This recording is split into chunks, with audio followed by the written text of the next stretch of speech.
should have scored. Bobby Reid should have scored. Bobby Reid. My brother, you should have scored in the first half, Bridget. Nicholson should have scored. You should have scored. Nicholson, you've got to lick that, Bridget. Yeah. You understand? So it's not just McClaren. The players, them. You didn't play with belief. You didn't play like you wanted to drag this country to where we needed to go, Bridget. It's like forget what Melissa do to we country, you know. It's like forget, you know. They played scared, bro. They played scared. You understand? Bro. Get someone in charge who knows what it's like to wear that badge. The badge, Bridget. Yeah. 100%. What it means to them. If they weren't born there, the mother born there. If the mother not born there, then father born there. But they know what it means. McClaren ain't got a clue. Sure. Affinity Extra. Be extra. The views and opinions expressed in this podcast are personal and do not necessarily represent the views of Affinity Extra.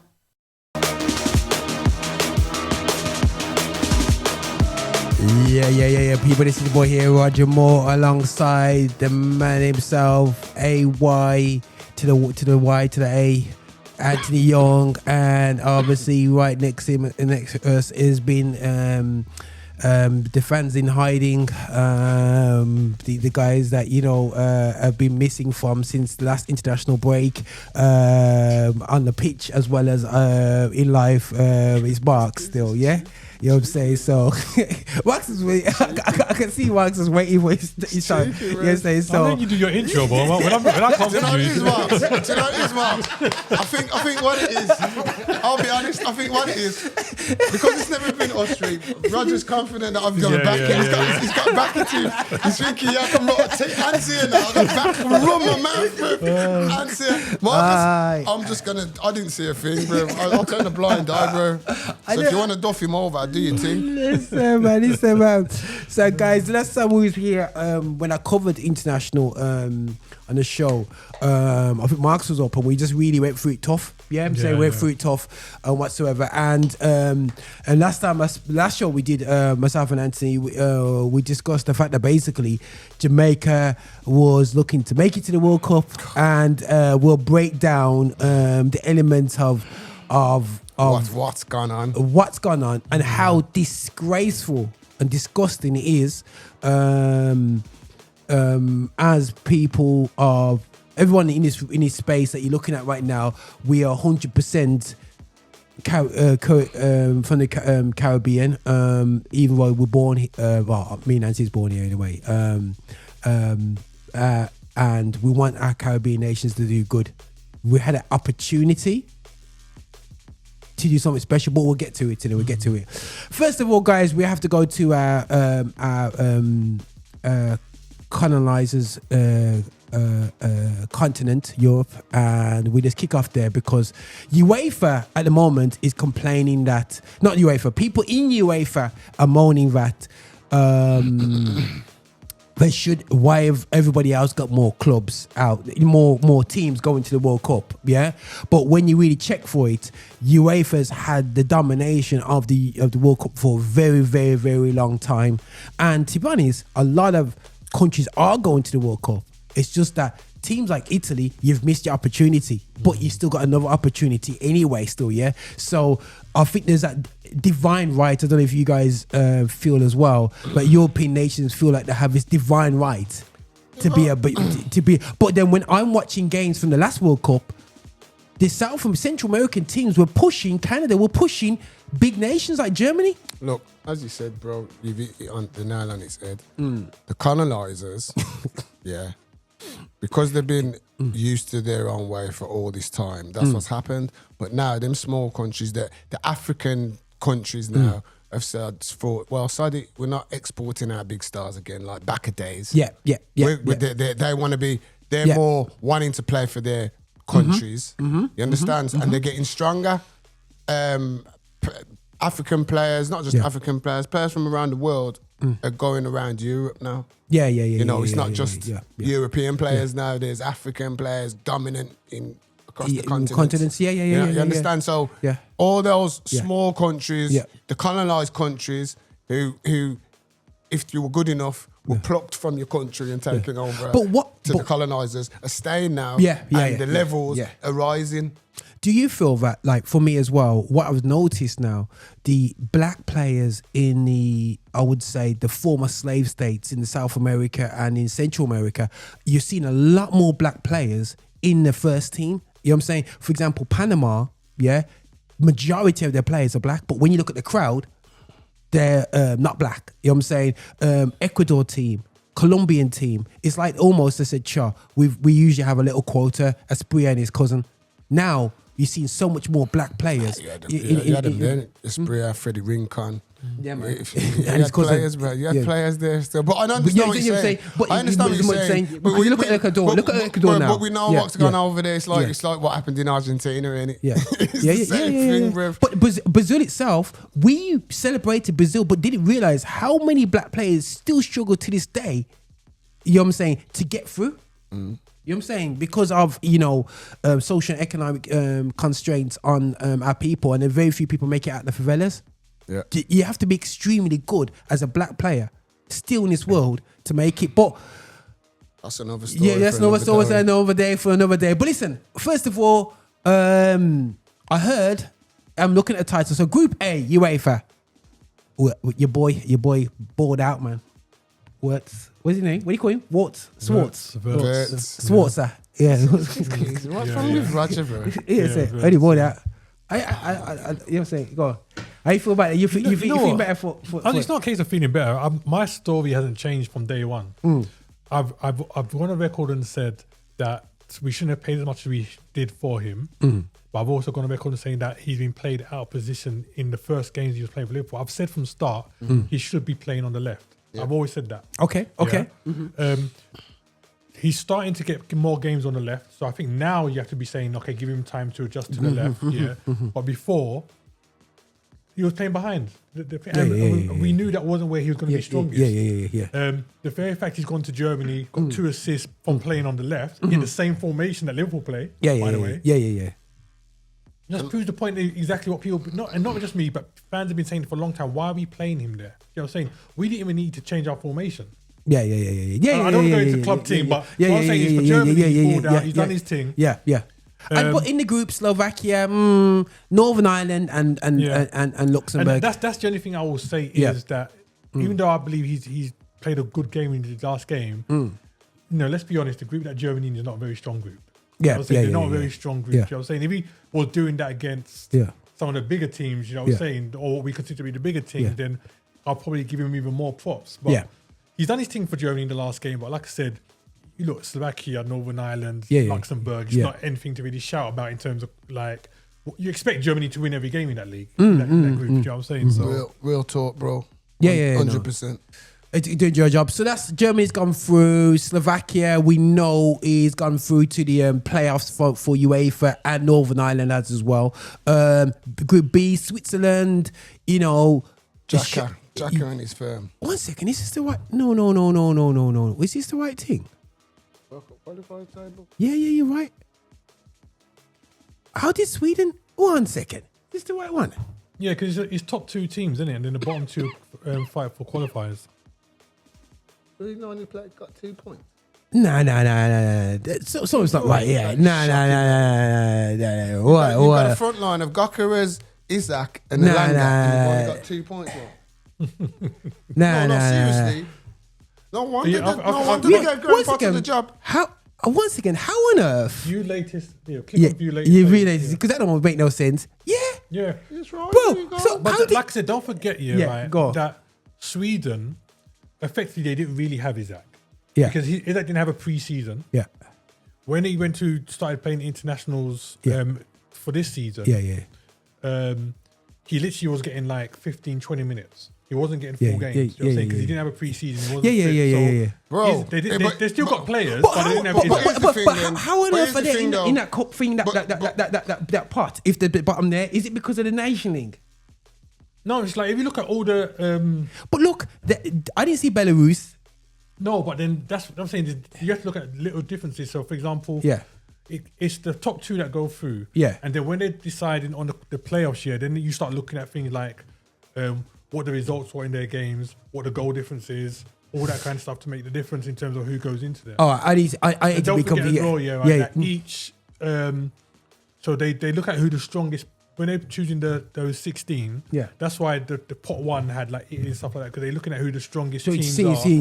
For the round robin of the rest. Yeah, man.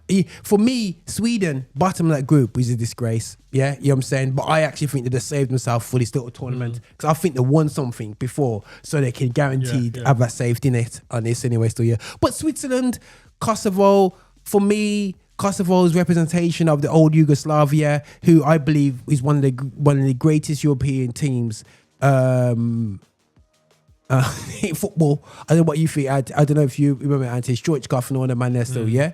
Back in the day.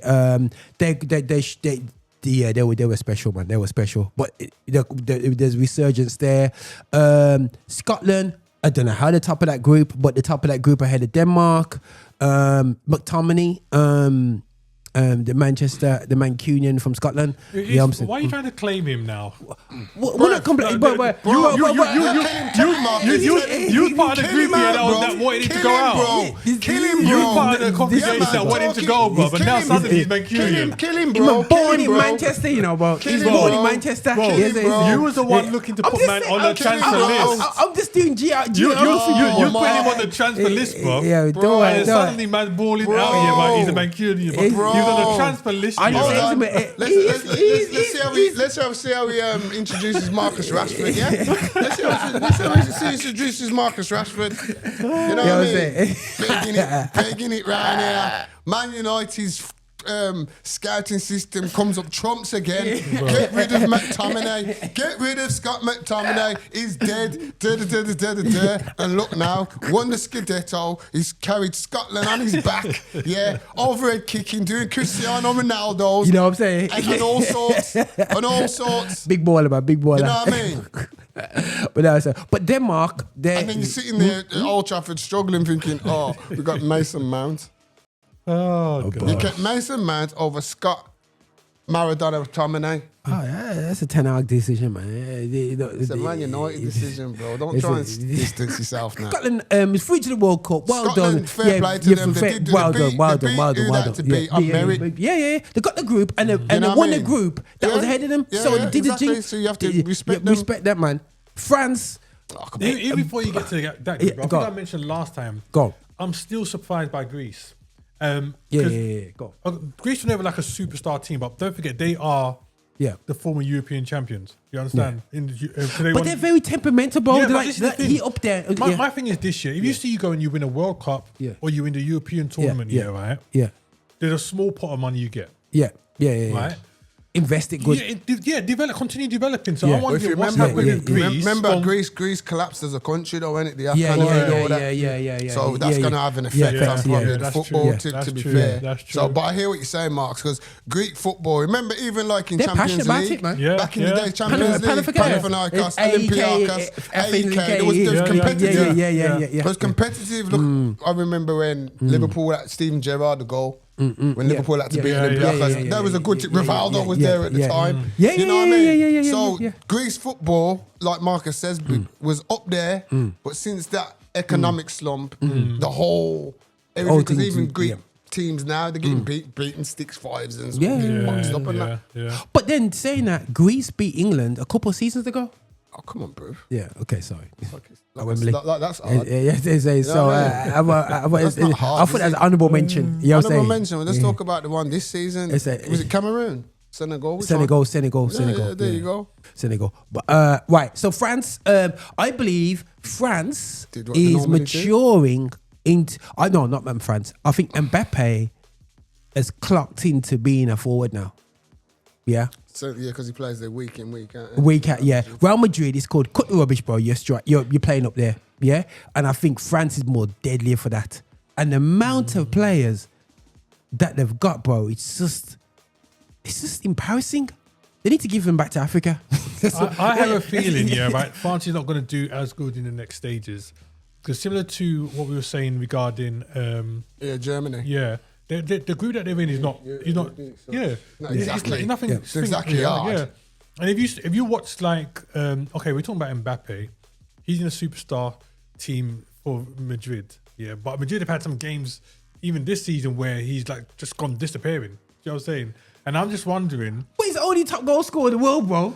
Yeah, listen, I'm telling you, playing against those teams and getting into the finals where you're playing against what we call the bigger teams and the better ballers is when we're really going to see what France is about. When you're talking about they're coming up against no. I hear what you're saying. France have got. Can I get in there? Sorry. I hear what Marcus is saying fully, but I totally disagree with him. So do I, but this is what I'm saying. I hear what he's saying with regards to like what we said with Germany, but the one thing I will say with France, if you look at history, the last 2 World Cups, back-to-back finals, they turn up on the day, they get it done. So, and it's the same players majority again. So I hear what he's saying, what Marcus is saying, but I think France, and majority of the squad, they're big PSG players, Madrid players, Barcelona players. They're playing big games all season. So I think France, again, they're going to be one of the favourites, and I think they're going to be, because even when they get to the World Cup, they're going to be the favourite in the group. So the pot's going to be. So it's not until the latter stages that we're going to see probably the draw of a Brazil or a. You get what I'm saying? But guys, listen, you start from the back, and I have to say, Kompany has indirectly benefited France. It's somehow, Vincent Kompany, Bayern Munich manager. Somehow he's got a tune out to Upper Meccano. No, I don't agree. You're saying, and I don't agree. France, you've got the Arsenal, my youth there from Arsenal, next to Upper Meccano or Konate, they've got a solid. Name your back line as good as that in the world right now. Brazil. You know what? Brazil. The only comment I'm going to make on Brazil. that, go on. I'd say Brazil. Is that this season I don't rate Konate. That's the only thing I'd say Brazil, bro. Because for your William Saliba, you got a Gabriel. So who plays with? So you got Marquinhos. Just say for instance. So Brazil. Brazil. Yeah.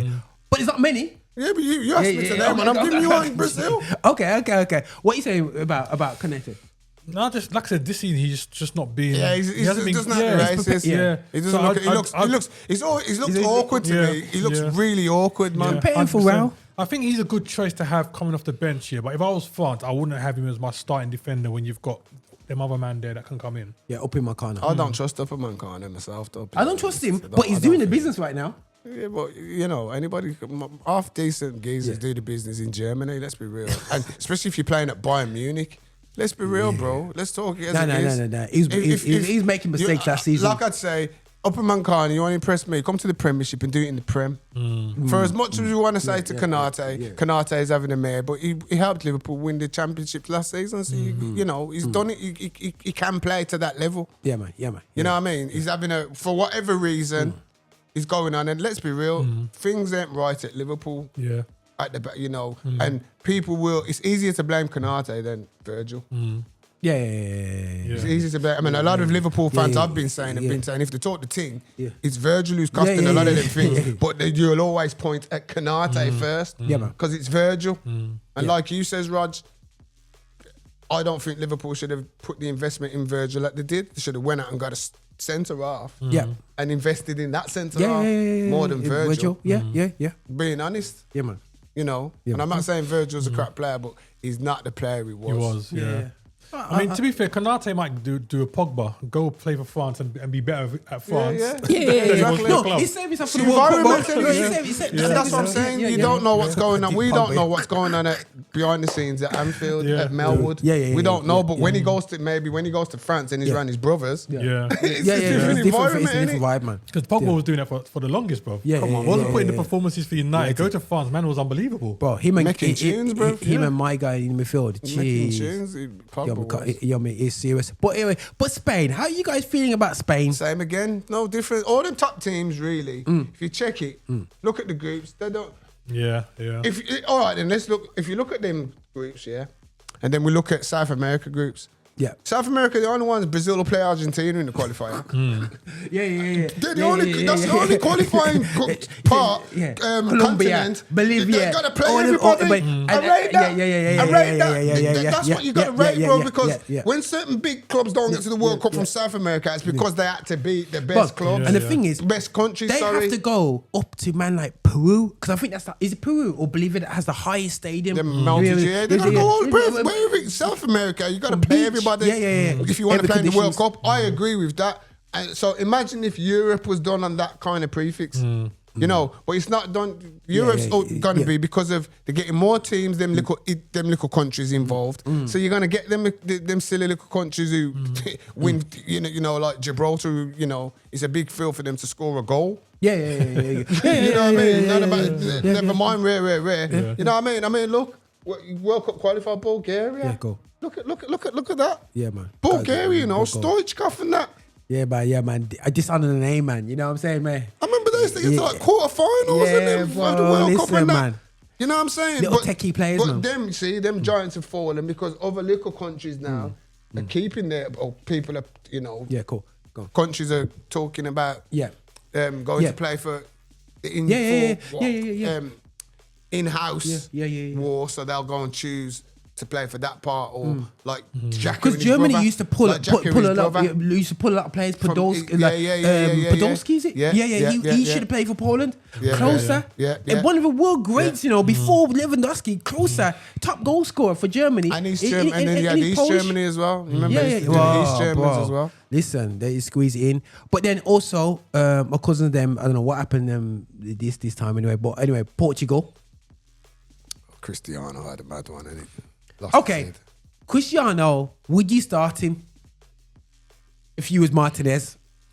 The question is, if they didn't have Cristiano still, would they have qualified? Because he's been banging goals for them, you know. This is what people don't. But he banging goals against Armenia, Hungary, and Republic of Ireland, just like you said. Still got to score though, but you can only score against who's in front here. And one thing we can't really judge Ronaldo is to say, it's only look at small teams because he scored against big, massive giants for his whole career. Yeah. So we're not going to question that. But I get it. But the answer to your question, would I start Ronaldo? I would. Okay. I would. I'd start Ronaldo. I'd give him 60 minutes. If he's not, the only thing is with Ronaldo, his personality doesn't allow you to take him off, bro. Well, that's where me and Ronaldo, listen, I'm the manager, and that's what goes. And if you don't want to play by that, is Martinez a big enough character to do that? Well, that's the question. I think he is personally. I think he is. I don't think Martinez is going to whimper around and just be bullied off. I mean, you know, they got a brilliant team. Yeah, they have, and they've been doing brilliant with Ronaldo at the top. Let's be real. It's I think that Neves, because let's be, you can look at it in two ways. If we put Ruben Neves where Marcus is and Jean Neves, and it says, okay, you don't want to start Ronaldo, but you're saying it's a cup final and blah blah. Who do you want at the top taking those chances? You want Cristiano, bruv, because he's ice, bruv. In those situations, you want Ronaldo in that 90th minute. It's a one-on-one. Bam, you want Ronaldo there. So people can say what they want, bro. At the end of the day, I want the man who's been there, done that, and he's not scared to miss. And that's the thing with Ronaldo. He's not scared to miss because he'll come again tomorrow. Yeah. The only thing that Ronaldo has lost, over his the pace? years, is his pace and maybe a bit of stamina. Yeah, his pace. That happens it's just a part of time. Can he header as good as any other striker in the world? I don't think there's a better header in football still now. Can he finish better than any other striker? He's still top. Yeah. You know what I'm saying? Yeah. So it's like Ant said, the pace and whatnot is the thing. So when you look at it like that, Ronaldo could still play against any of the big man there. Bro, you know what I'm saying? How long ago was Ronaldo in the Premiership? Yeah, 3 years. 2-3 years, and he was Man United's top scorer with 18 goals. There you go. In the Premiership, and they're talking about this beast called the Premiership. That's the old man in the Premiership. And that's why when people talk about this GOAT talk, that's why certain fans, there's a certain player can't talk to me for me. When it comes to Cristiano, don't want to hear it. You can give him all the accolades you're doing. One pace league you played in. You played in a one-pace league. You came out of that one-pace league and you struggled in the Farmers. You struggled with the Farmers. Let's talk the thing. But my man came back in his mid-30s at not a great Manchester United team and was top goal scorer. Banging out. And let's be real, Man United was in Champions League then and he was scoring hat-tricks. Let's not forget. Let's not forget. Yeah. You know what I mean? So when people give Cristiano this bad rep, now people don't really check the levels. There's levels to this bridging. That's why when people are giving a certain number 10 from Argentina, they're like, I ain't having it. No, I hear what you're saying. Cool. And then you got Republic Island. I don't know how They won the got through. Sabah's life must be hurt, bro. Because a player that good needs to be playing. I felt sorry for him. No, seriously, I felt sorry for Sabah's life. I just thought, wow. He was through, bro. In mid of the second half, he was through cruising. Yeah, man. And then lose to Ireland. Wow. And then who scored? A man called Parrott, you know. Scored a hat-trick, you know. Bro. Hat-trick. And when you see the goal, bro, it's the last second. Yeah, I seen it. Bro. I seen it. It's the worst type of goal. And the temporary changed the airport name to Parrot Airport. It came through, the players came through, and it's got temporary signs to Parrot Airport. Welcome to Parrot Airport. Bro, he should get extra bonus for that, bro. But sorry, guys, we're not talking about Nigeria. Bonuses. Right, Holland, but the team of inspiration for me as a child. Yeah, man, do what we do. You know, bro, to tell you the truth, Holland, I don't watch Holland like I used to. Yeah, I don't recognise Holland. I can't relate to Holland. Which tournament was it where they missed out? Was it the Euros or the last World Cup? I think it's the Euros. No. There wasn't the Euros and there wasn't the World Cups. They did get through to both. No, but I know what Marx is saying. When they got in the finals, there's one. I'm sure they weren't in the finals. They got knocked out by Argentina. I know there was in the World Cup. Yeah. Remember Argentina? The bad blood game. Yo, bro. Everybody knows about that blood. It must have been the Euros. There was definitely a tournament where they didn't travel to go to the finals because they didn't qualify. Yeah. I think that was about 8 years ago, bro. Two Euros ago. Yeah, two. Was it the English Euros? The ones in over England? Was they in that one? I don't think there was in that one. Maybe it wasn't that one. Maybe it wasn't that one. Yeah, maybe it was that. I don't think there was in that one. They've been qualifying, but they've not been having a great team there. They just never had nothing. I don't think they got to the ones in Euros in England. I don't think the Dutch were Do you think? See, them more than, and what I was saying earlier, them more than some of them other teams like Greece and whatnot. Yeah. The history that they've got here, right? They definitely should have been investing more into their talents and making sure that they year after year they're pushing out some quality players, man. You know what's happened? I feel for them is that Ajax used to develop Dutch talent. Now they've been developing any talent from the world. Yeah. You say that's because the Suarez went to Ajax, Zlatan went to Ajax. All these guys are being developed. Things have changed now, bro. That's what we're saying. The landscape changed. The academies are different now. Where Ajax used to have the pick of it. Yeah. No, it's not happening anymore now. You know what I mean? And that's the problem. That's why if you look at Ajax's league form, struggling bad. Struggling bad. They're not bringing the youngsters through like they used to. You know what I'm saying? It's like when you used to see the youngsters come through, you're not seeing it. You're not seeing it. You know what I'm saying? So, but you got Poland, which, Poland's they're always thereabouts. And the rest of the teams is, Finland, Malta, Lithuania. Poland's one of them teams is that even when they haven't got like top players right for the squad, have good teams. You just it's one of them you don't want to play about. They can put out a result against anyone. They got that team. Nah, cool. Austria, I don't know. They are efficient as any team. They're like Germany, bro. German cousins, man. But you know what the joke was, yeah? I just watched them knock out England in the under 17. Arnautovic, Arnautovic and all them guys. Yeah. Who's Alaba play for? Alaba. Austria. Yeah, Austria. That's what I thought. Yeah. Yeah, man. Yeah, I'm saying who does sweet? No, it's not. No. So Bosnia's in their group, Romania's in their group, and Romania's the next team who fell off. Agi and them. There was always in World Cups forever in Euros. We say, man, back in the days, Popescu's and all them. Popescu, Players. Yeah, you see them saying their names, bad boys there, Gilacrescu and all them. I should have changed my show to Moresco. Yeah, something like that. No Ireland finally made it. Bro, they finally made a major tournament. Bro, you know what? They flopped in the last last World Cups. Yeah. Him and Odegaard, because I was thinking, I wonder if him and Odegaard were ever playing it. Would they be those kind of players who never grace a big stage they played this in anger. How on earth is scoring? Ireland's on it, bro. He said to them, yeah, man, he's coming. He says he wants to be the first Viking to win the World Cup. He says, we're coming for it, man. And the joke is he could have played for England. Well, that's where England let it down. England flopped their careers, ain't it? Man born in Leeds, fam. Man's born in Chapeltown, fam. Real talk, 100%. Check his birth certificate, bro. It'll tell you. No, I just clocked it. I thought it was the top 2 teams that went through. It's the top team only, isn't it? Yeah, top team goes into the playoffs. And then 2 and 3 go playoffs. Yeah. But that's why I thought, why was Sweden in it? Because Sweden was in the group. I think that's something to do with the fair, you know, them little trophies that they give out. But anyway, you see, Sweden was in what? Yeah, Sweden. You know when that your Confederation Cup type thing. I think because they probably won their group conference. The conference, the Nations League. Nations League, yeah. I think because of the Nations League, they might have just got obliged to come into the pot. Because they finished bottom of their group, innit? But because they finished bottom, so I'm thinking, how did they get through? But I don't know how it works. And you got third place here. Had a few words in someone's ear, man. Wait there. So what you're saying is that Sweden, who finished with 2 points, are in the playoff? Yeah.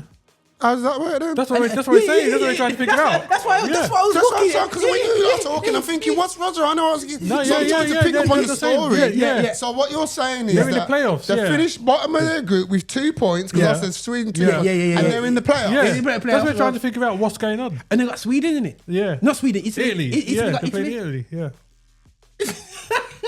But Europe is fraud. Trust me, bro. There needs to be some investigation as to why. I can't understand that. UEFA is just a fraud thing, man. You know what I'm saying? I tell you straight, bro. You know what I'm saying? Tell you straight. You know what I'm saying? That makes sense why the 2 stars having a mad one. Yeah. Because he's saying it. Because like I was saying, Italy won 6 games out of 8.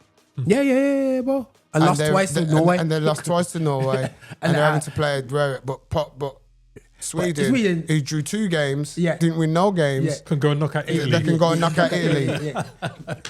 That is bad thing, Bob. But you have to rate Norway 8 wins, 37 goals. No, do you know what? Again, 5 against. Again, no. Norway, they've got Martin Odegaard, they've got Oscar Bob. Yes. Right, they've got Ireland. Yeah, man. And they got other players in there. I should have got a player called Gabriel Selassie as well. You know, you got. Because I've been noticing them look at Eastern European countries. See, darker because apart from Hungary got some darkies. Obviously Austria we know about. You know, Denmark. Dugu scored for Denmark. Denmark the other day. But if I was black people, because I remember when I went on tour as a kid. You know, Austria. Austria. I met a black family out there. Yeah, man. Austria has the. Alba and all them. Austria, Switzerland, whatever, you know what I mean? See, Belgium. Belgium doing what Belgium does. Made a bit of hard work of it though, to be fair. Because they drew with Kazakhstan last week. Kevin De Bruyne is not, he's struggling. He's got a bad injury. That's why Man City got rid of him, bro. Yeah, man. His injuries. He took a penalty and he's picking it, mashed him up. How do you, bro? That's good, bro. You're not stretching properly.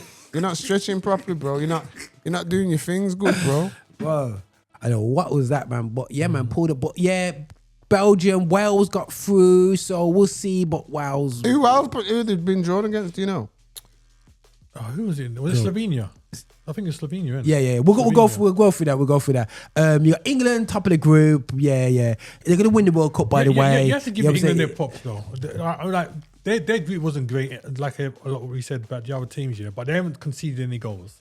So you have to give them their props for that. What striker are they facing in the whole them teams? That's what I'm saying. Marx, I hear what you're saying, but look at the goals for them teams.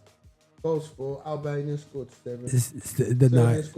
Serbia scored 9. 5. And Andorra scored 3. So realistically, England are supposed to be keeping clean sheets. They're supposed to be, but this is the same England team that's got Aiken Maguire and whatnot in it, bro.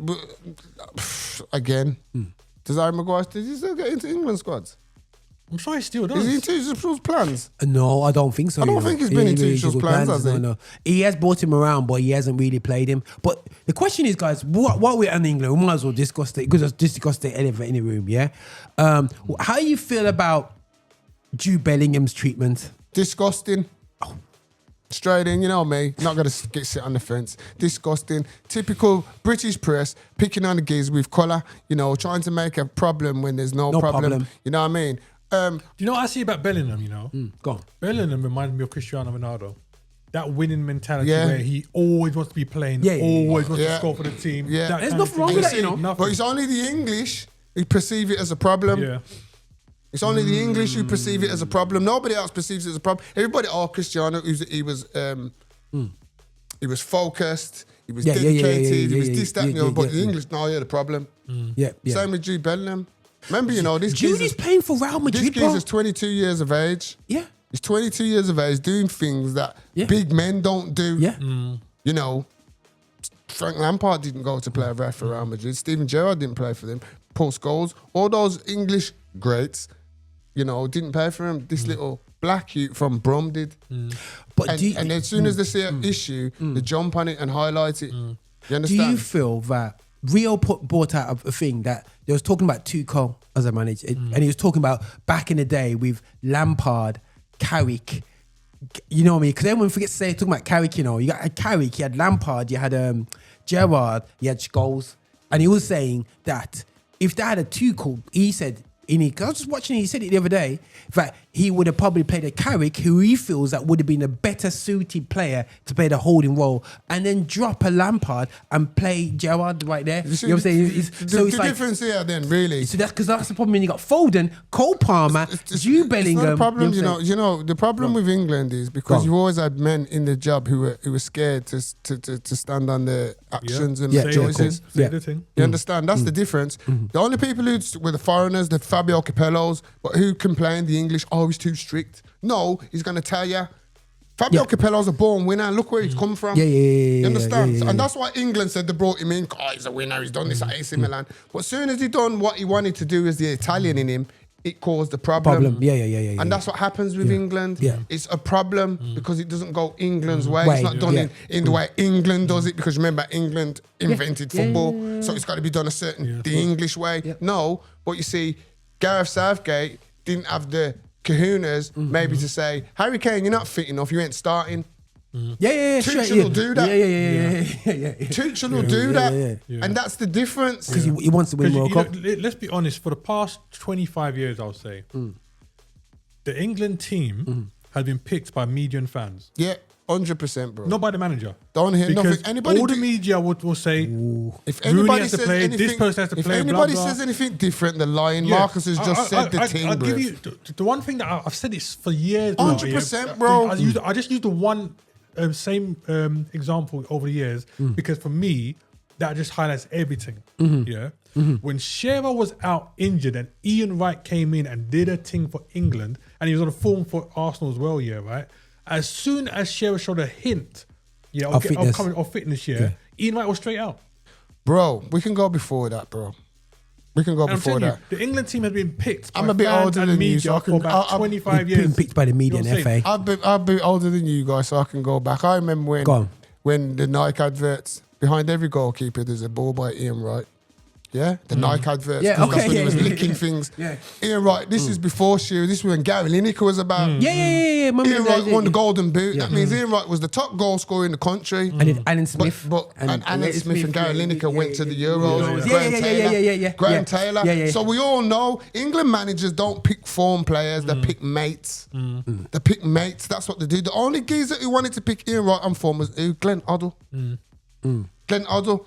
But then Glenn Hoddle had a problem with Andy Cole. You see, there's always a problem. And they pick their little mates. But Thomas Tuchel will pick the players he thinks are on form. He's got no allegiance. He's got no allegiance to none of them.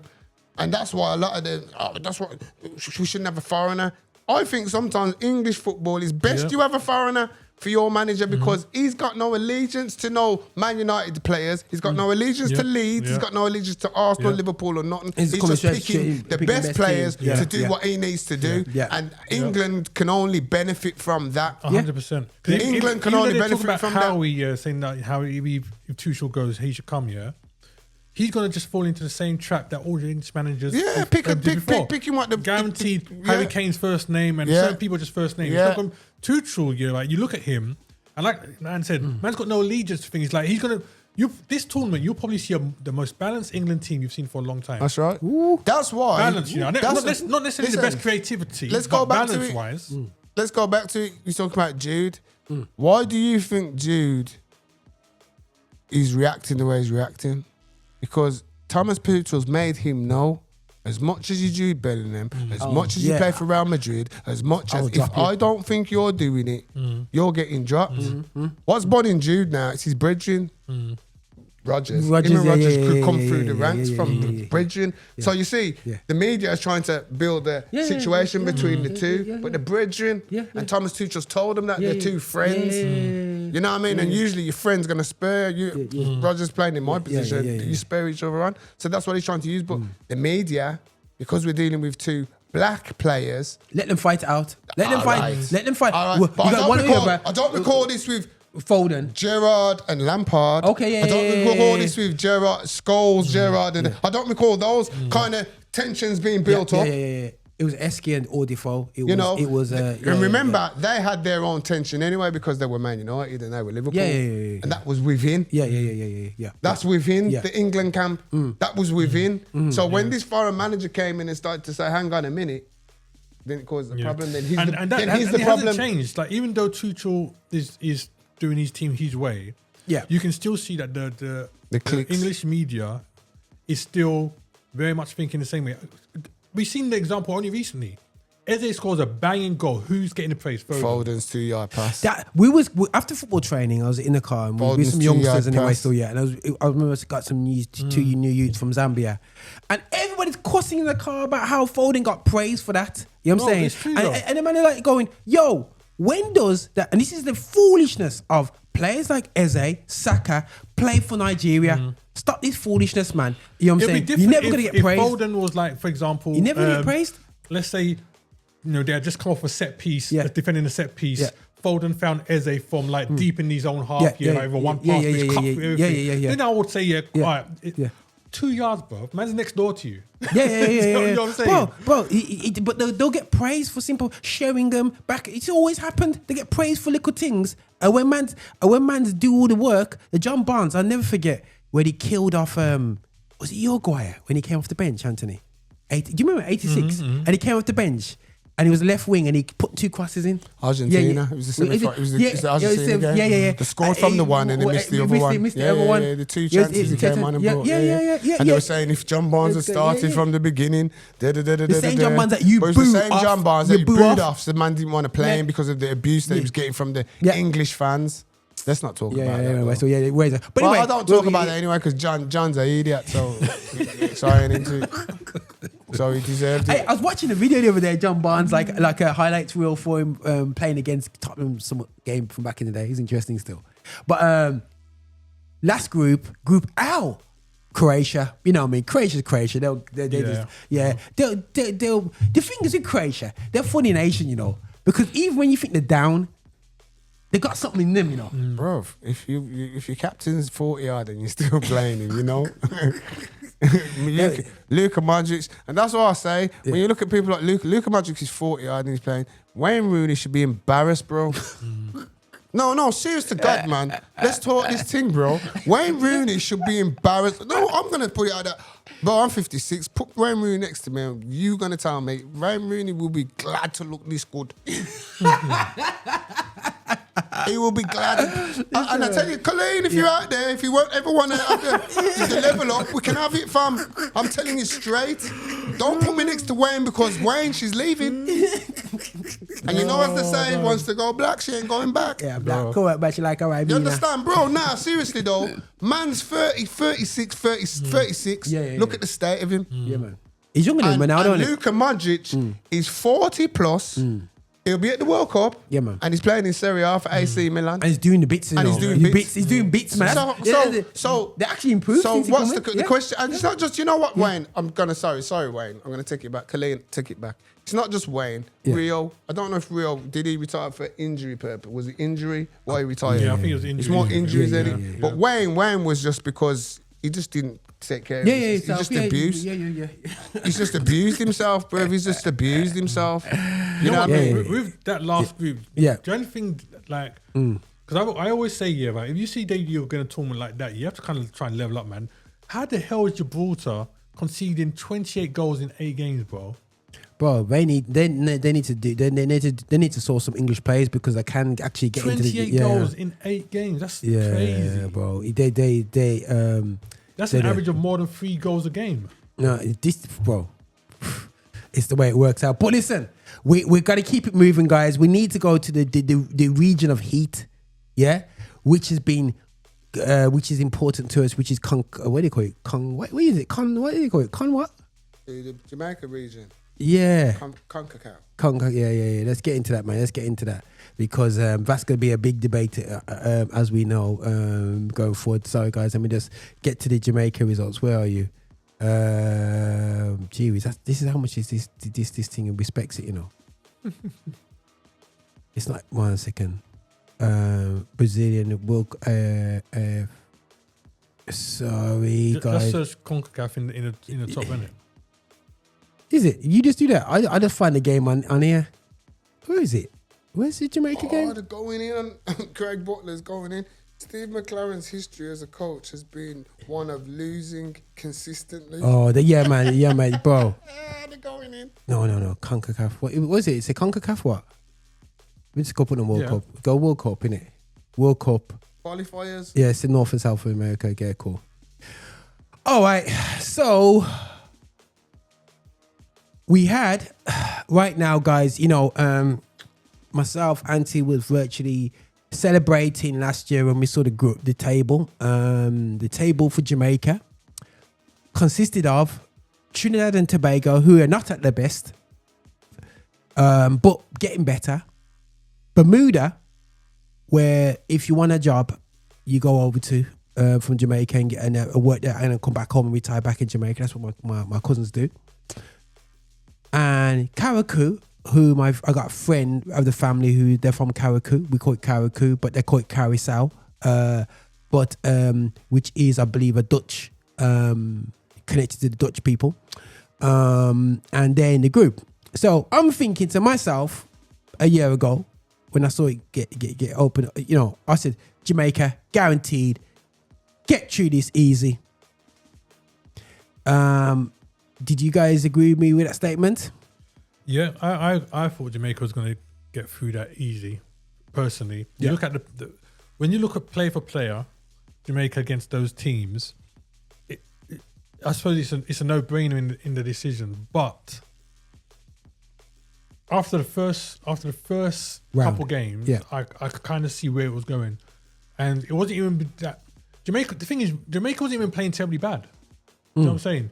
But I noticed there was an attitude about the players. It was almost like they believed what we believed, that we should just automatically win all these games, and they carried that into the game. Yeah. Where you look at these other teams, and they're fighting tooth and nail. The players they've got to get the results. I felt like the Jamaican team.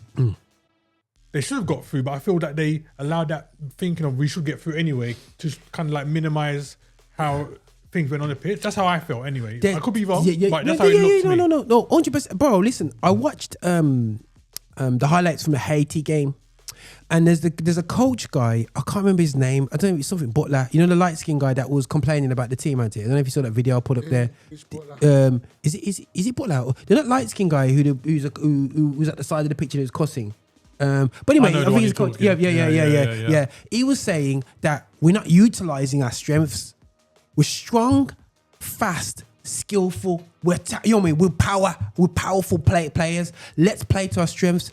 I watched the Haiti game, and they absolutely tore up the team with pure power. You know what I'm saying? They said, "Yo, we're an original black man from, you know what I'm saying, with pure bloods and literally from Haiti, bro." And they scared the heck out of the team and ran at them with power and in pace and played with freedom. And I've never seen Jamaica play with that freedom. Every team has to play with their strengths. Yeah. You look at the Spain team, and Spain, not just in terms of the international team, but the clubs in Spain in general, they play a lot more tiki-taka kind of football. Yeah. We know that Italy was always known more for their defense and all that kind of so stuff. you play defensive like that. There's certain little things that you kind of lean on. Do you know what I'm saying? And like you said, Jamaica, very similar to some of the African countries as well. The strength, pace, blah blah is there. You utilize that, and on one hand you say that, but then you can, you know, a lot of the Caribbean, African countries, you could say the same thing for a lot of them. They've got pacey players or strong players, but that pace, that strength, combined with the talent of the players that they had.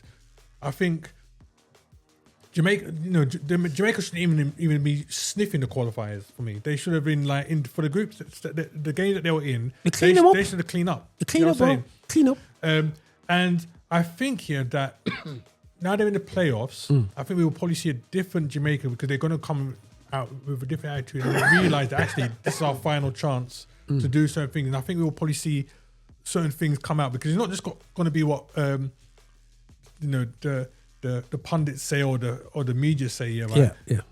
Their own people will be saying and looking for them to kind of push on and do something. You know what I'm saying? And I think that is going to help them in these playoffs to push on and we'll probably see Jamaica in the finals, I reckon. And I think being real, yeah, 100%. As I said, I was saying to Anthony, this, like I said, we seen McClaren go there, yeah. Anthony said something to me the other day. He says, "What has he done?" Nothing. Learned a bit of patois, but that's about it. What has he done in his career? Let's not forget who Steve McClaren is. The Wally with the Brolly. Oh, God. And I say that for saying this. Remember the generation he managed for England? Remember them? These are Remember them? Remember them? And he was the one, wasn't it him who they didn't get to a Euros, innit? Euros, yeah. So if he's doing that with them quality footballers that he had, why do you think he's going to go to Jamaica with less quality players and get them to the World Cup? Why? And this is my question. This is my question to the JFF. What did you see on his CV to make you think he can bring us to the World Cup? Why? And I'm telling you, here's the problem. Because the JFF has still got that colonized mentality. Yeah. Having a white man at the helm. Yeah. Why? Yeah. Why?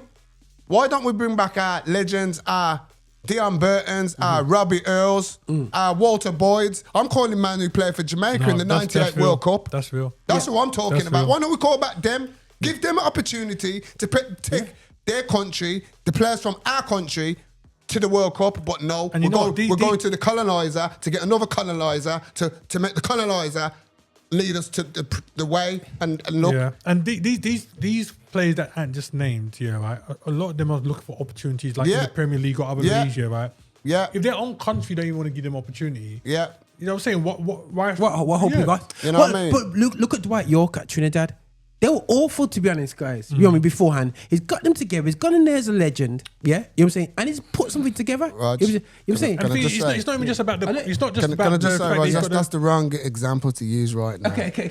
Dwight York, because it's Trinidad stopped us from going there to draw. And the thing is, it's not even just about the qualifications of them as a coach. Yeah, right. We've seen the difference in the African countries as well. When you have a coach from your country that speaks your language, knows the people, knows the culture, even that makes a massive difference. Yeah, my guy from Senegal. Is it Senegal? Used to play for Blues. Yeah. I was going to call the same one, the Ras. Yeah, man. He's there on the side. That's what I'm saying. Like, stand up strong. That's what I'm saying. And I'm just going to say, JFF, if you're watching, my brethren, Jamie Lawrence, bro. He's worked with Ghana, with Chris Hughton, African nations. He was working with Zambia just below. He played for Jamaica, qualifying. He didn't play. He wasn't fortunate to play in that generation, but qualified for the World Cup. Yeah. But he knows he's played for Jamaica. He knows the expectation of Fuilico Island. He knows what it meant to the people. No disrespect to those players. But, okay, we can go two ways. We can go all players, or could just go the English players. I'm not going to call you. You know who you are. I don't know if you knew the expectation or how the nation wanted that. And then, I mean, Marjorie will tell you, I'm here in England. I see, we have to sit here and watch what's going on. Jamaica's just come from the worst hurricane ever in its lifestyle. And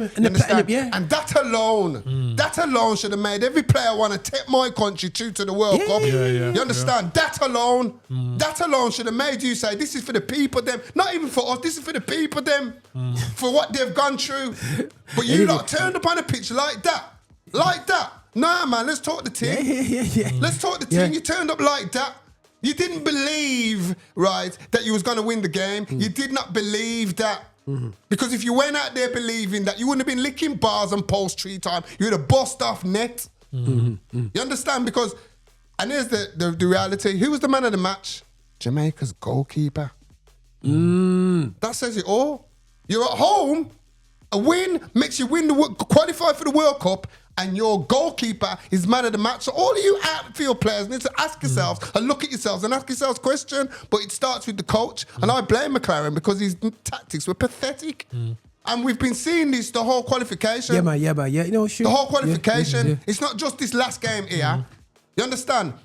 I watched the clip and the man says, the Jamaican man says, the people have rigged the draw for Jamaica to get to the World Cup. They rigged it. They couldn't have made it any easier for Jamaica to get to the World Cup. Steve McClaren, you're in charge. You're going to Trinidad last week, knowing a win in Trinidad, we're qualified. And you've gone out before and you've says, Donaldson, Nicholson, he says, in your opinion, Steve McClaren, this is, in my opinion, our centre forward is the best centre forward in this whole region. Yeah.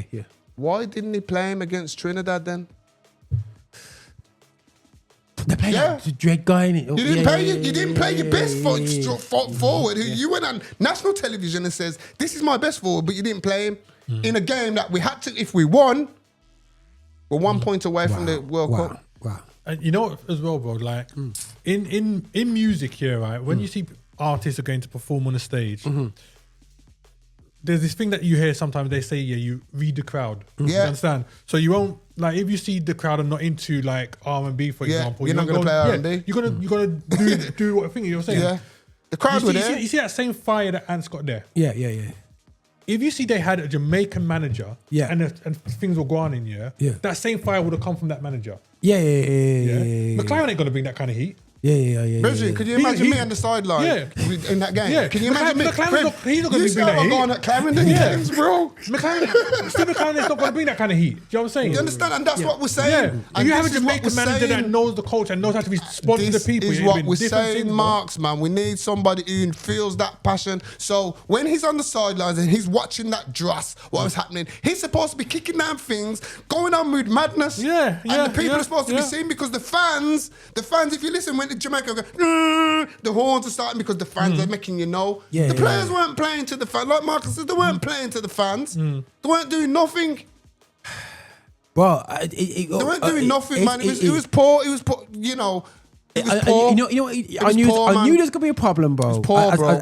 I knew the problem when I watched Karakou play. I watched Jamaica. You know when they got the YouTube games, So I watched a bit of Jamaica. I watched the Jamaica game. You know, like early on in the rounds, and you know what I'm saying, early on in this group, and I saw Jamaica play, and I saw Karakou play Trinidad on their home pitch, and I saw better football. I saw the teams zipping the ball around. I'm seeing man get the ball in the wing and beat a man with purpose. And I'm like, yo, these guys are playing together. And then I watched Jamaica. I was like, That's what I'm saying, bro. Even when I'm looking at the tackles, bro, like, let me tell you. All right, let me just put it this way. When in St. Lucia, when we used to we were doing certain sports, bro, man used to get rough up, you know? Rough up. Yeah. And when you see, so when I'm watching like the Jamaican team, and I think, when you see man going for the slide tackle, I expect to see that same energy and roughness. You know what I'm saying? When you're going into tackle and you're going to make sure that you're taking that ball hard. You know what I'm saying? But everything, you know what it is? Go on. Jamaica played, right, and like an old English team. No, straight. Why is that then? Because the colonizer at the top is telling them to do that. Yeah, man. Bruv, you got, what do they say in football? Keep it simple. What do they say? The team represents the manager. You know what I mean? The team represents the manager. How Moorinho was, you could tell how Chelsea came out. That was like Moorinho. Stubborn, hard to break down, stubborn, special. They think they're all that on a bag of Smurfs. That's how they played. They played with his style.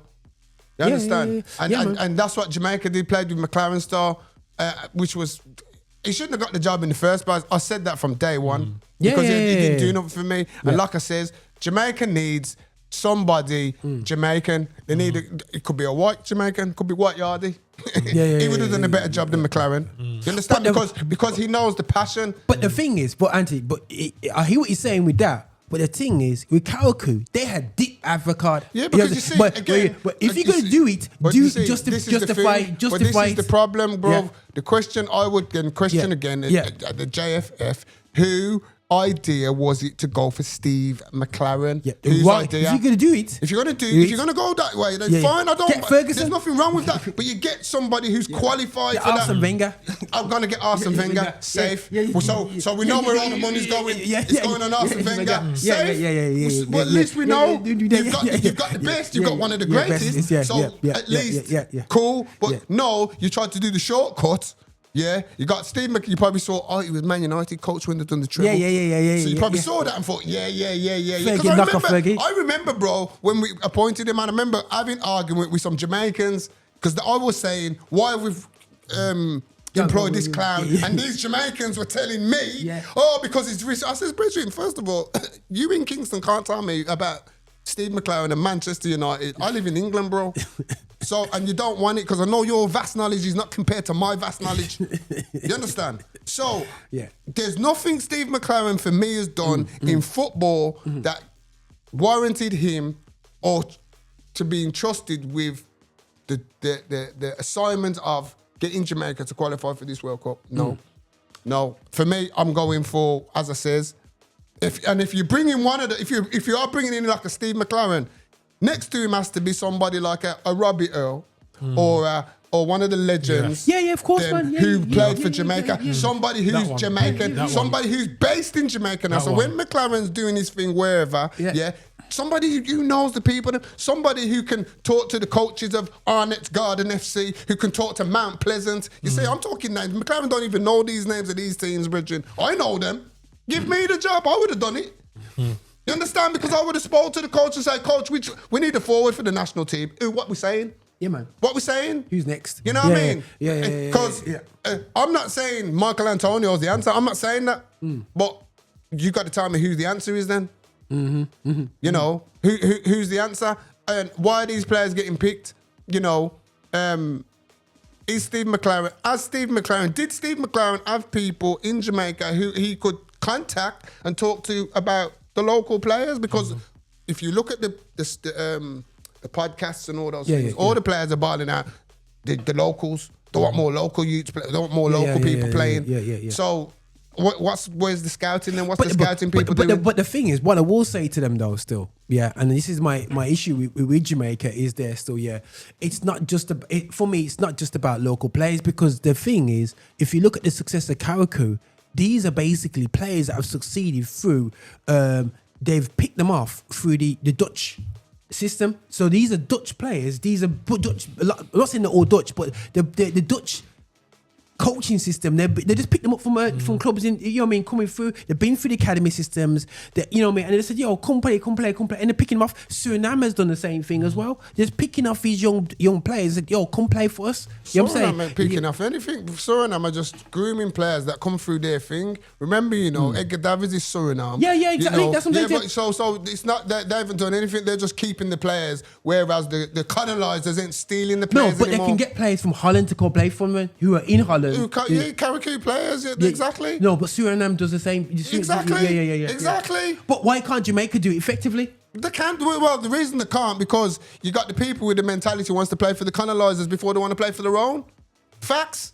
Let's talk the facts, bro. Yeah. They want to play for the colonized country before they want to play for their own. If all the people who play for colonizers concentrated, e.g. the Johnny Barneses, the Raheem Sterlings, instead of saying, I want to play for England, I want to play for England, why didn't you say, I'm going to play for Jamaica, I've got that profile, I can draw other people to come and play for the Jamaicans. I think I said it in the last one we did about international Bodge, that literally, when you look at England and their history since 1966, they've not looked like they're going to win any World Cup. Right? They've not looked like they're going to win any Euros. Yeah. They've had like what we might call golden era teams. Right? But when it comes down to when they meet the big boys that were there at the time, the Spain, the Italy, but they couldn't do it.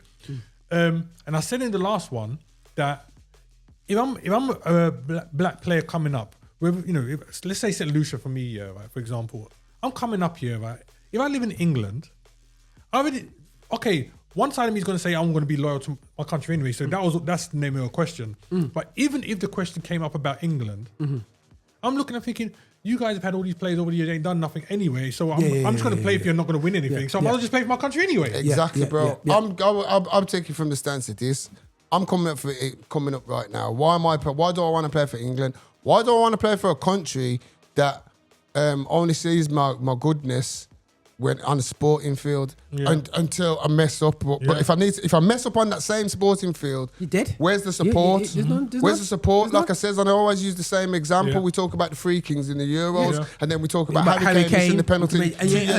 Nothing happened. Nothing was done. But people want to tell me that I've got a chip on my shoulder. No, we're treated differently with total facts, and that's why these bro.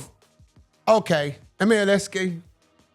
It's not a very black name, but Emir Leski sounds more English than Eberechi Eze. You understand? Mm-hmm. So I can understand why Emir Leski wants to play for England because he thinks he's English. He sounds like John Barnes next to him, or Johnny Brown, Stephen Thomas. Emir Leski. Yeah. But Eberechi Eze is not a typical English name. Yeah. So you're growing up as a player. Yeah. You see what's going. You watch football. Yeah. You see what goes on in society. You know. I don't know if you watch Roots. I don't know. Yeah. You may have not. But they live in a bubble, though. You might have watched things. Now you can live in a bubble to certain things, but there's certain things you just see. Yeah. You see in everyday life, racism in everyday life. You see it.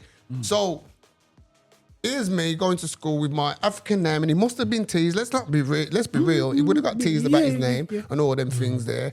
You know. Why do you think you're English? What makes you want to go outside your bubble because you've been brought up in a Nigerian house with Nigerian parents? What makes you think you're English? What, because you was born in Battersea Hospital? Because you're born in Battersea Hospital. And even if like, you know, all that Ant said, even if all that stuff he didn't see, you just look at the last tournament England had here, right? Where them man started gunning Rashford and them man after. Exactly. That one thing alone will stop me from playing for that country. Exactly. Like I said to you before, Voj. Eze, Rashford, all them man, they can go to the World Cup here, right? Rashford can go there and score 2 goals in every game, all the way to the finals, win the thing or get England to the finals, then miss a penalty in the finals, and they'll kill him. And he's the M word. Exactly, bro. They'll kill him. Exactly, Forget all that he's done for the whole thing to get them there. Bro. And that's my point. It still happens now. And that's my point. And that's what makes it frustrating when you see these young ballers come through, players, and that's what they're doing. So that's why I would just take this opportunity to big up my bridging, Antoine Semenya, who's, you know, still Ghana. He's a young English, born in the same London that Saka was born in the same London that Eze was born, but he's playing for Ghana. He's playing for Ghana. He's playing for his people's country. Fair play to him. Fair play to him. Play to him. And you see the nice person he's engaged to as well. I didn't want to go there.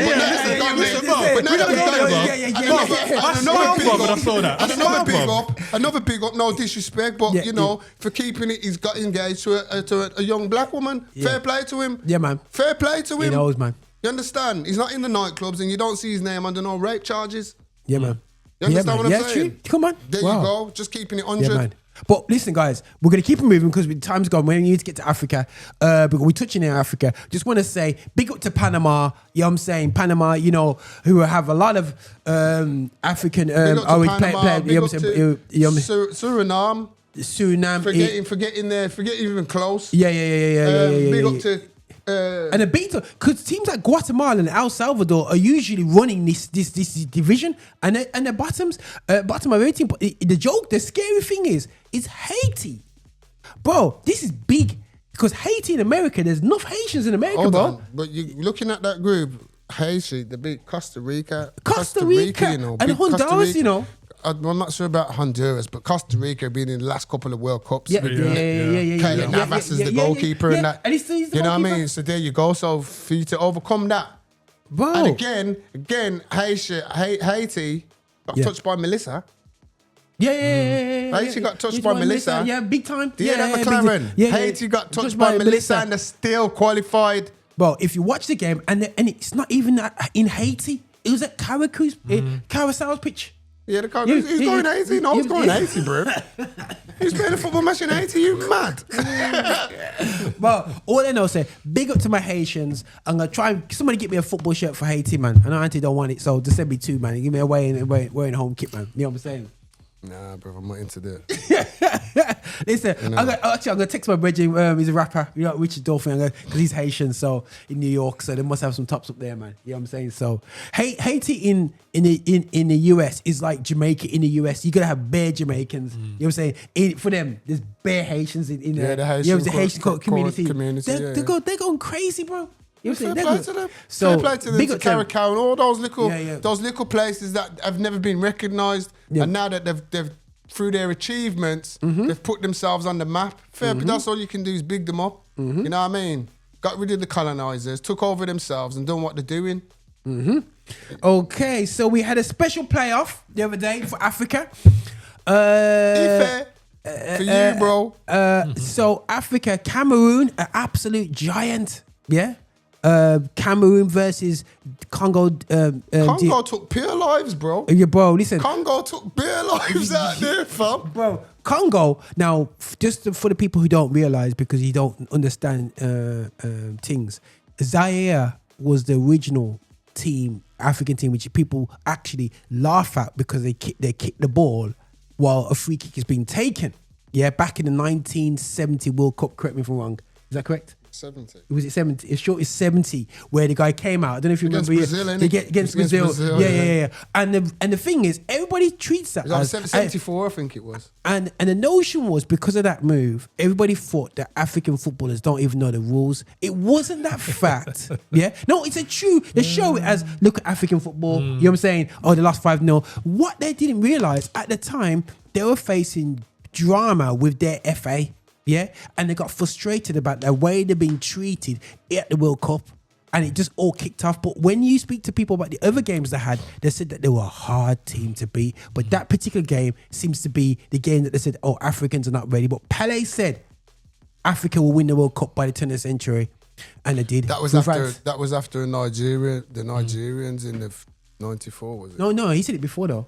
Did you say it before? No, but it was when it was because the Africans started to. I think it was that Nigeria team started to go on with things on the World Cup stage. Elise, them guys, Toribo West, you know what I'm saying? Catching there, Amanike, you know what I'm saying? You know what I'm saying? Rafai in goals, you know what I'm saying? You know, it's a great team, but Congo is the regional, for me, one of the regional black teams. Well, Egypt was the first African team, but the Congo was the regional. People, the thing is, Nigeria bottled it. They bottled it. Yeah, you got Big Victor Osimhen. You got Lookman. Go straight there, you know. Yeah, I got no time for the longness, bruv. You're going around the weekend. Just get straight to the thing. Congo donned out your dance. They've done Cameroon. Yeah.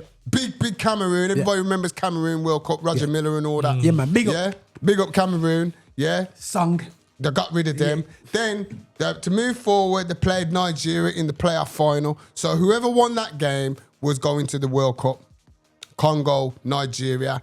The bookies weren't taking bets. Nigeria, mans were putting the house, the farms, the 7 Series. Everybody was putting everything on it. Man's homeless now. Got no car. Mrs. has left him because he bet everything. He bet everything on Nigeria, and Nigeria let him down. Nigeria let him down, but I can only see what I saw. For me, my geezer who plays for Fulham, he could not come back to Nigeria if I was Nigerian, I'm telling you. Yeah, man. Because his penalty was shocking. I think it's still in orbit last time it was checked. Bro, I think only worse penalty than that. But what killed it for me? Do you know what killed it for me? Not the fact that Nigeria lost. The fact that they're saying the team were doing juju on them. Yeah. Straight, man. The man got nervous, you know. Yeah, man. The manager's like this. The manager, instead of just taking the L, humble, man's gone. They were doing juju. Bro, listen. I saw that, bro. I couldn't believe it. Nigeria, bro. The original juju nation, yeah. But they're costing the Congans for juju. Bro. I mean. No, but you know when you watch their France, because I just enjoyed, sorry Nigerians, I just enjoyed watching the kickbacks. Yeah, watching the saga. Yeah, that's me. I enjoyed watching the games back. The commentators and what they're saying. Why is it Nigerian fans, they were like cursing the players before they take the kick. Like everything is like, in the name of Jesus, don't let him score. I was like, why are you bringing Jesus into this every time? That's what I'm saying, bro. And I'm thinking, how are you guys cursing off the other team for voodoo when they're cursing? I put a curse on you. Right? I'm hearing the fans do that, and I'm thinking, they spiritualize the game. Bro, things are bad when Nigeria, let's be real, bro. When we're talking about footballs and superpowers in Africa, Nigeria probably number one in it. Yeah.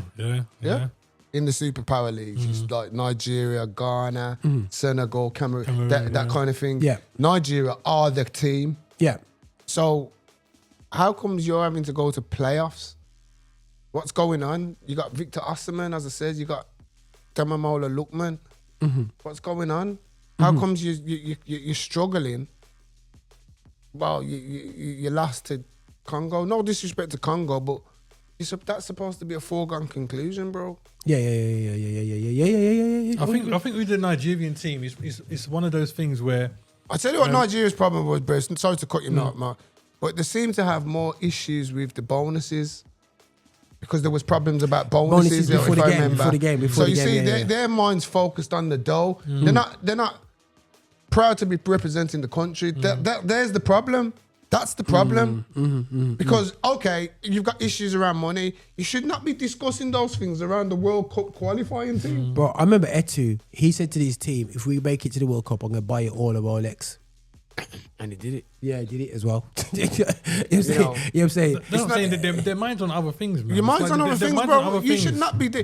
But again, you got to look at the Nigerian FA. I didn't know if you've seen the clip.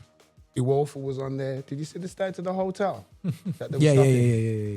Again, bro, how is Nigeria allowing that to happen? How are you booking your players in a World Cup qualifier to live in it, to be playing that kind of standards? No disrespect, bro, but come on, bro. There's no coincidence where you see the best of people take in struggle, like Haitians and some of the nations of Africa get through, and struggling country like Congo, struggling, one of the poorest countries in the world, rock bottom. And then you see the pretty boy Jamaica, the pretty boy Nigeria, the two most influential black countries in the world. There is no coincidence. They can't get it together. And I would say to every Jamaican, every Nigerian, we need to fix up as a set of people, because if we actually got it together, you cannot have the most populated country in the whole of Africa can't bring out a team into the World Cup. Well, like Ann said, they've got the players, but you can have the players but not have the team, and that's a very distinct thing. Jamaica. That's what we said about Jamaica. We said the same thing about Jamaica all along, though. If you look at all these countries, look at these African countries. When you see them in tournaments, who do you see at the helm? A colonizer. It's a white manager. Why is that? Because the white manager is more successful than the black manager. That's why. So that's why they're going with it. If like Nigeria, it's starting to change. So why couldn't Nigeria go and give Kanu the job?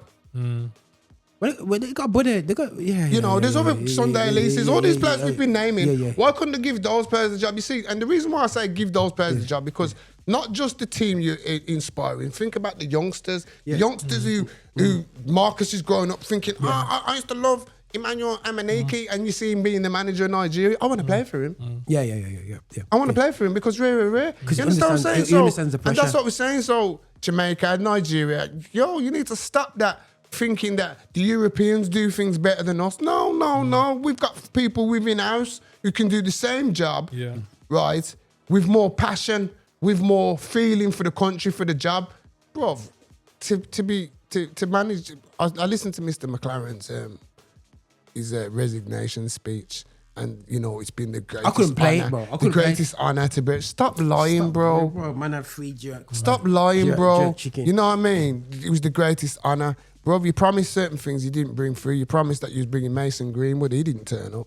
What happened there? Yeah. What happened there? We had all these promises, but it didn't really happen. And then you want me now to be sincere. Now, Jamaica, we haven't automatically qualified, but we're still in the pot.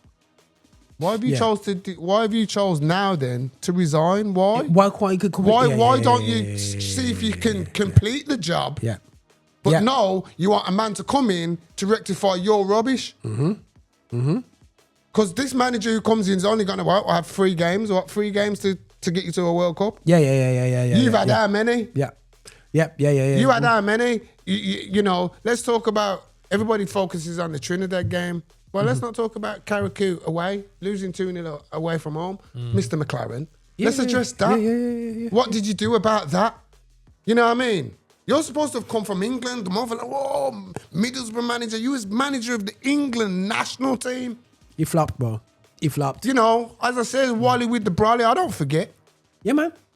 Actually, I don't forget, I remember that, man. I don't forget. Yeah. You went and won the Eredivisie with AZ 67 when you started to get a Dutch tongue and that. Yeah. You know what I mean? Yeah.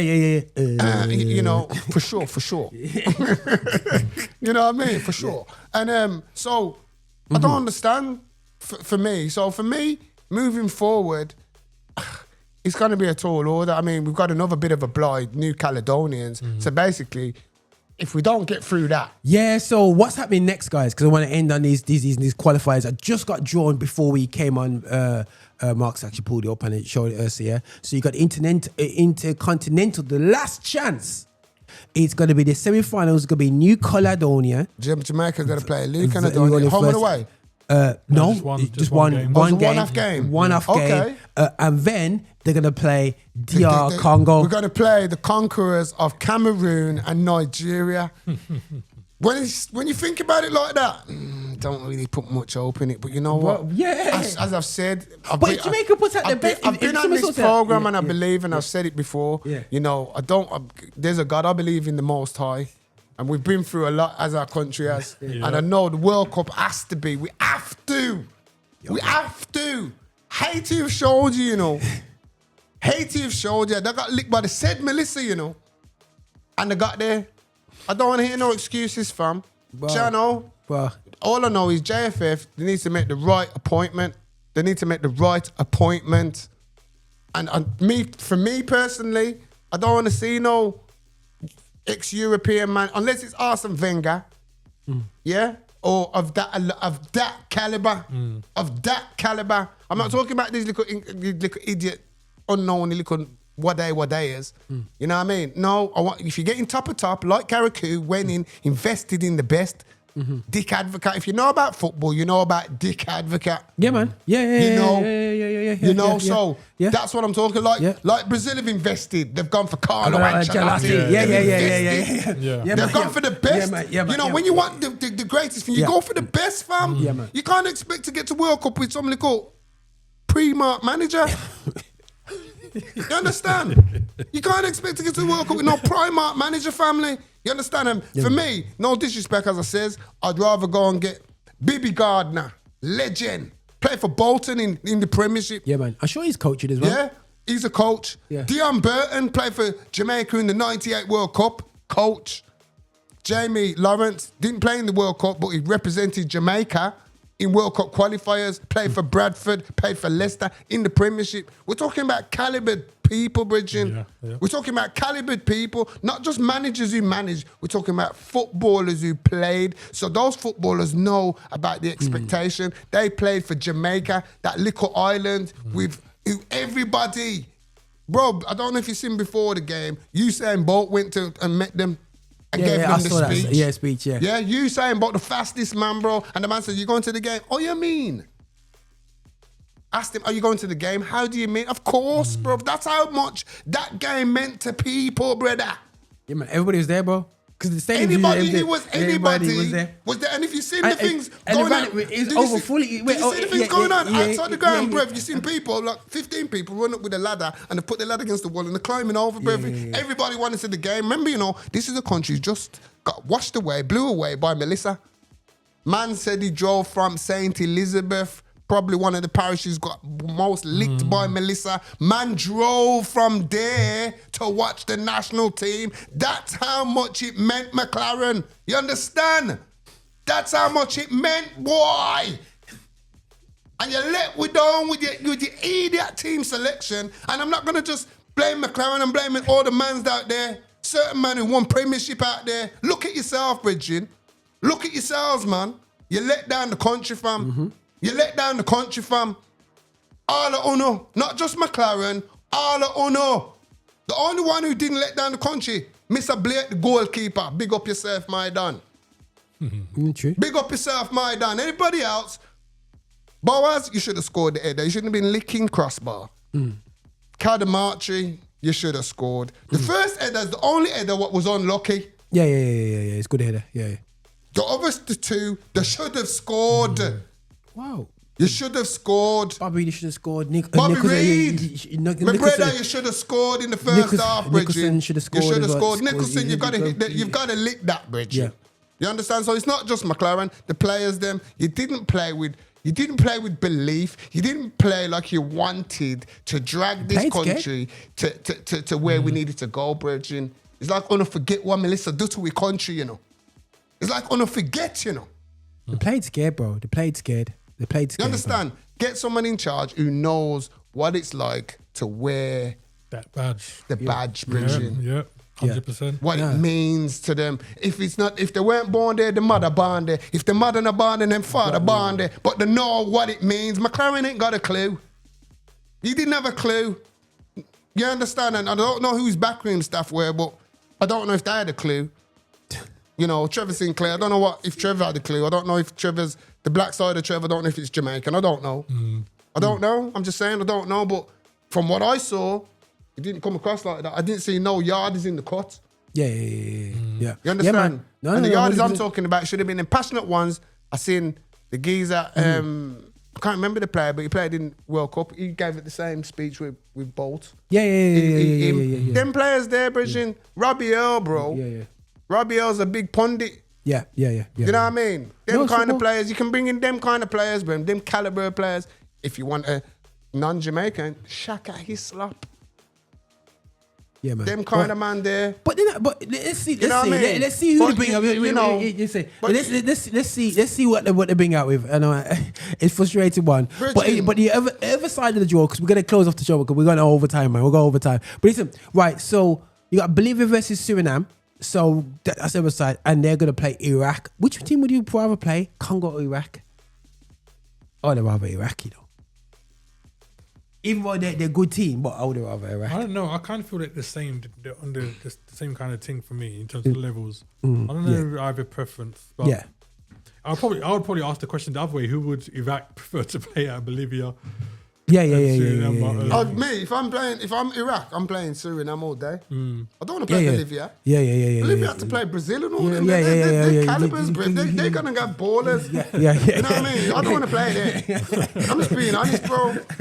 And that's what I like. That's what we're saying about the South American thing, because you know they play games, you know. They play teams, bro. They don't get them little easy blights like they get over here. Nah, and people complain about that. But listen. Right, so you got Italy, this is the draw. Italy versus Northern Ireland. Wales versus Bosnia. Bosnia, that's that. Yeah. Wales versus Bosnia. That's the Path A. Path B is Ukraine versus Sweden, and then the winner out of that plays Poland versus Albania. Path C is Turkey versus Romania, Slovakia versus Kosovo. They have to fight it out, and Path D is Denmark versus North Macedonia and Czech Republic versus Republic of Ireland. I think it's going to be Italy out of Path A. I want Turkey to get there. You know what I'm saying? I know Turkey deserve. They got some good ballers. We've got some good ballers. We're saying that, innit? You're saying Turkey there, so yeah. And then out of this side, I do feel that Sweden will get through, even though they got 2 points. I don't. If they struggle, and they only got 2 points. But the thing is, they got two strikers that if they get into form in March, they'll be in form, bro. Bro, this is the thing, though. Okay, take away that, but weren't they in form to going into the Euros? No, but Glucker was going on with things in Sporting Lisbon. So how comes he wasn't transferring that form to Sweden for the Euros form? How comes Isak wasn't bringing his Newcastle form to Sweden to bring Sweden? Sweden haven't qualified for a Euro since when? Yeah. Since Larson. Remember that to bring Zlatan back out of retirement to try and qualify, fam? Let's not You know, and how many big tournaments did you see Zlatan playing for Sweden? Think about it.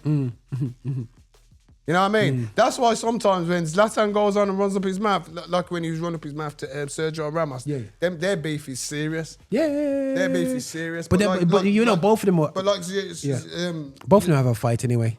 Both of them are going. You know, they'll scrap it at the back. Both of them. I think that'd be a sick fight. You know. Yeah, no. Because Ramos does his keeps him. But Zlatan was just killing though. I don't think it's that. A foregone conclusion, bro. Why are we discussing the fight between Zlatan? Because Zlatan was running up his mouth about what Ramos did to Salah. Yeah. And he says, you know, if you did that against me, and Ramos says, it wouldn't happen against you because you don't get to Champions League finals. Killed him. Yeah. Killed him, and it's true. As much as Zlatan talks, he talks. The king Zlatan. What's he really achieved though? Really check it. Some good goals. That's it. But he's only scored good goals and he's won league titles, but he's never done it on the Champions League stage. But he talks. If you listen how he talks like he's a king. He talks like he's better than Ronaldo and Messi. He talks like in that high state about himself. He's good though. He's good. Play to him. Yeah, he's good. But listen, guys, we have gone overboard. We got enough there. But there's things to talk about. But we're gonna end off. We could talk about Anthony Joshua, who's gonna have an amazing multi-million-pound fight, which he should win. I know it is a 2-fight. These guys are more interested in boxing than me, and they got quiet on me. It's embarrassing though, isn't it? It's like when you see you have to start making your life on them like celebrity fights, bro. I mean, to be fair, I had this discussion with somebody recently. The only thing I'll give to Anthony Joshua, the state of boxing now, he will make more money fighting the celebrities than he would another boxer. He would. Yeah. Because them Jake Paul and them guys, just there on their YouTube alone, he can make it followers. You see, they'll make money. The thing for me, the problem is though, from the first fight go, this was always going to happen.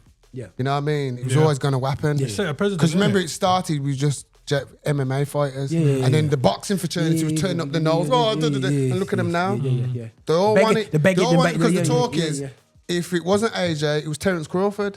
Now, if I'd seen Terence Crawford fighting Jake Paul, that would have been disgusting. After what he just doing against Canelo, and then you're fighting Jake Paul. After, bro, you just killed yourself. You know what I mean? But they're all queuing up. Why? Because of the dollar. Because they're not going to be getting those, like Marcus said, they're not going to be getting the only man putting them fights on is my man, Riyadh season. You know what I mean? He's the only man putting them fights on. Other than that, Jake Paul's the man. And when it first started, a lot of these fights were happening with boxers that were either not really doing nothing or had retired. It's like Mayweather, blah, this and the other. But now when you see Tank Davis is involved and all these geezers. And then the thing is though, I wasn't meant to start this discussion. They want you to believe the fighters, but it's scripted. We've seen what we've done with Tyson. It's scripted. So why are you doing this? What? No, really. Pantomime. You want me to believe?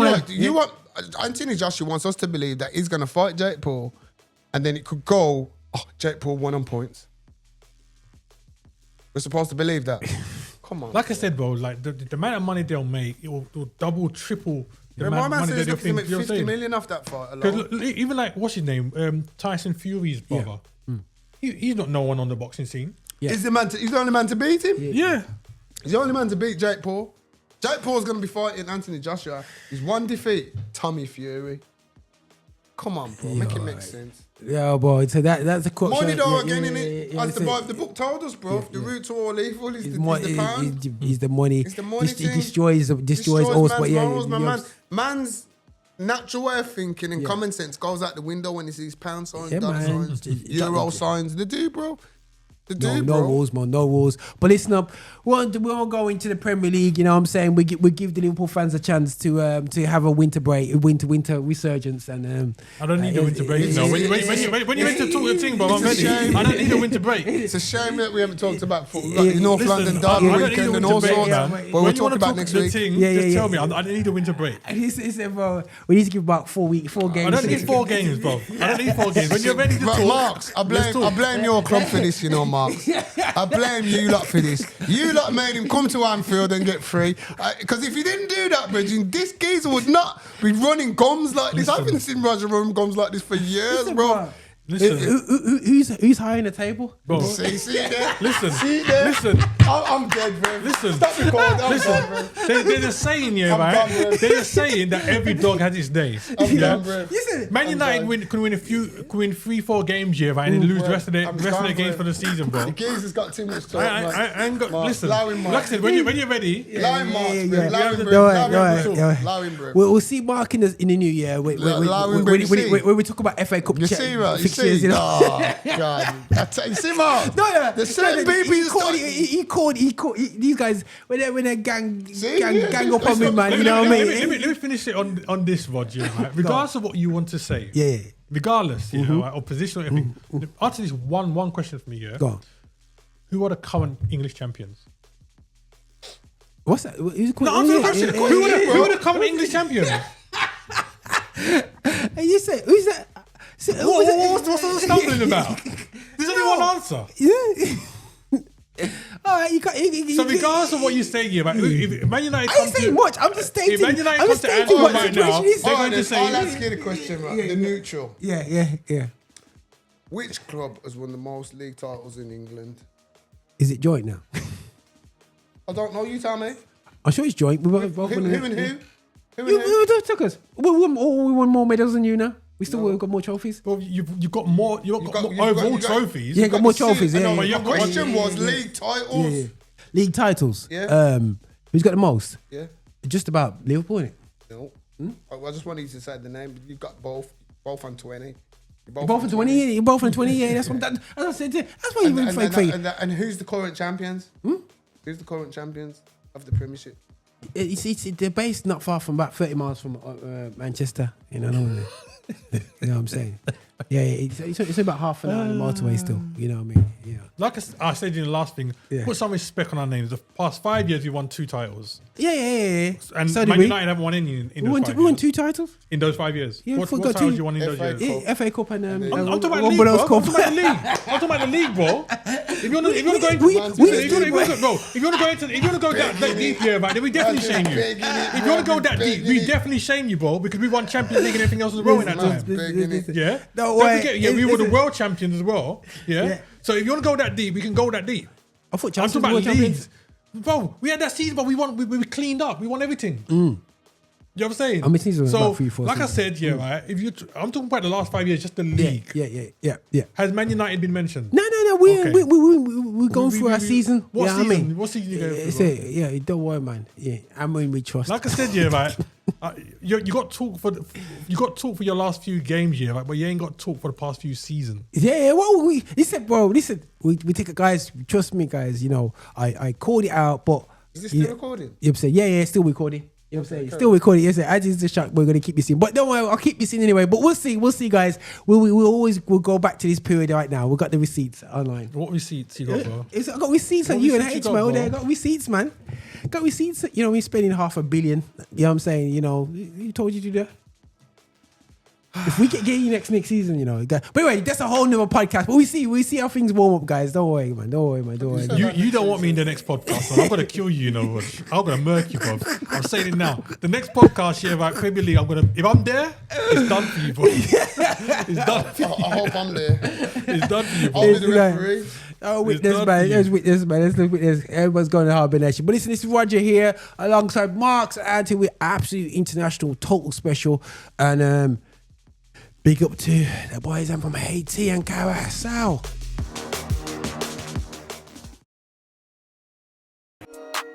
What's going on, people? I'm DJ H, and make sure you check out all the stuff Affinity Extra's got going on, man. We've got loads of content, loads of things coming out. Make sure you like, share, and subscribe to the channel, you know. Listen, don't go anywhere, you know. Make sure you like, share, and subscribe. Subscribe is the main thing. Make sure you subscribe to the channel, like it, and share it with your brethren, yeah?